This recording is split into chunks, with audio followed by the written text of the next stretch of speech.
Okay, this is going to be part 2 of 7.4. So we're going to talk about GPCR and metabolism. So in this case, we're going to start with the glucagon receptor. So we already know with the glucagon receptor, it wants to have a relationship with this G alpha beta gamma. So this glucagon is going to come as a ligand. It's going to bind to the glucagon receptor. This guy is going to go through some emotional changes so that it can have a relationship with our G alpha beta gamma. And then this G, in this case S alpha, is going to drop its GDP, gain a GTP, basically, and it's going to then go through this whole process that it goes through. So this is going to be a shared pathway with your beta-2 adrenergic receptor. So this is a shared pathway because whether you use glucagon and that binds to a glucagon receptor, or you use epinephrine and epinephrine binds to the beta-2 adrenergic receptor, you're going to go through the same basic pathway and you're going to have the same subunit type interaction. So this is a little bit different than your parallel pathway, in which case you're using epinephrine for both things, but epinephrine can either bind to the beta-2 adrenergic receptor or the alpha-1 adrenergic receptor. But you're going to have a GS alpha, which again, in a shared pathway, looks the same, GS alpha, or it could be GQ alpha, and GQ alpha goes through this process. So basically, epinephrine can either bind to the beta-2 adrenergic or the alpha-2 adrenergic.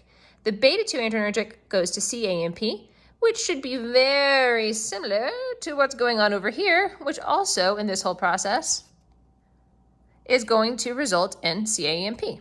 Cool.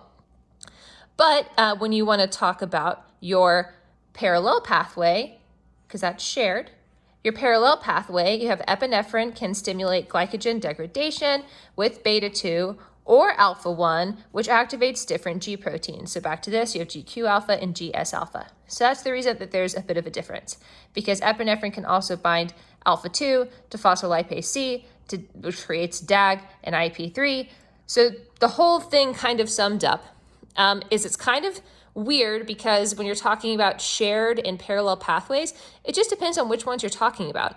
The shared pathway is going to be one of your epinephrine pathways and your glucagon pathways because both of them end up with that GS alpha. But when you're talking about parallel pathways, you're talking about your epinephrine pathways because you end up with a GS alpha and a GQ alpha, and you're going to end up with different products. So that is the difference between shared and parallel. Which there's a fun fact that adrenergic agonists are really important in medicine, and they mimic your natural ligand. So they actually mimic epinephrine, norepinephrine, and dopamine, and can inhibit your adrenergic receptors in order to create like medicinal effects in the body. Cool. So now we're going to move over a little bit. We're going to talk about switch 2. So switch 2. So switch 2 is a short helical region in GS alpha that undergoes a change. So remember, we're talking about GS alpha over here. So in GS alpha, here we have our little boy, and he has GDP connected to his GS alpha. So this is going to be your switch 2 is in a relationship with your G beta gamma. So everybody's all good.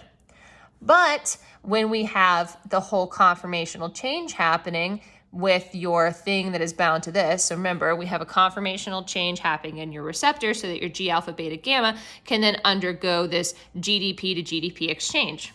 So whoever this guy's buddy was is allowing him to pop his GDP out, and this guy is going to now have GTP. And this is going to alter the switch 2 region. So now this switch 2 region, and remember this is specific for GS alpha, is able to then associate with adenylate cyclase. This is adenylate cyclase. So now your GS alpha and your GTP are associating with adenylate cyclase, which is going to produce CAMP. So if you go over here, it looks the exact same. G alpha beta gamma, this is S alpha, and your glucagon receptor, they want to start a relationship. This guy has a ligand bound who has conformational change.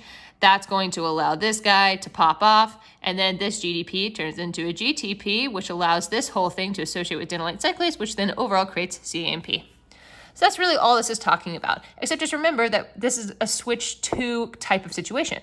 Your switch 2 is first going to be associated with your G beta gamma, this little man, and then it is going to be associated with your adenylate cyclase, this little man. So CAMP. So what's going to happen if your CAMP levels are high? Well, It depends on protein kinase A. So this protein kinase A is a downstream signaling protein. So if the levels are low, your protein kinase A is just going to be a regular R2C2 tetramer, which means you have 2 regulatory and 2 catalytic subunits until your cAMP comes out. So here's your cAMP. So your cAMP is 2 specifically are going to come and they are going to bind to your protein kinase A, thereby waking it up. And then that protein kinase A is actually going to release its catalytic subunits.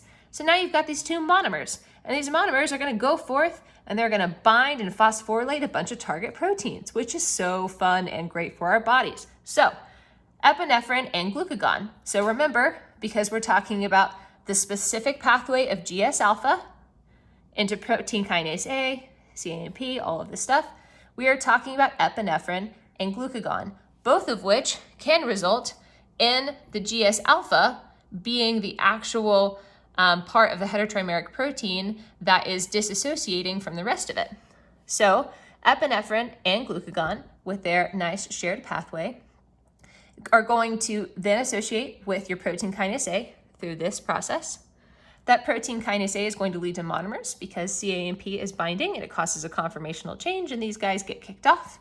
And this is going to lead to inhibition of glycogen synthesis, an increase in glycogen degradation, and an increase in glucose synthesis. And this is going to result in net glucose transport. And that's it for part 2.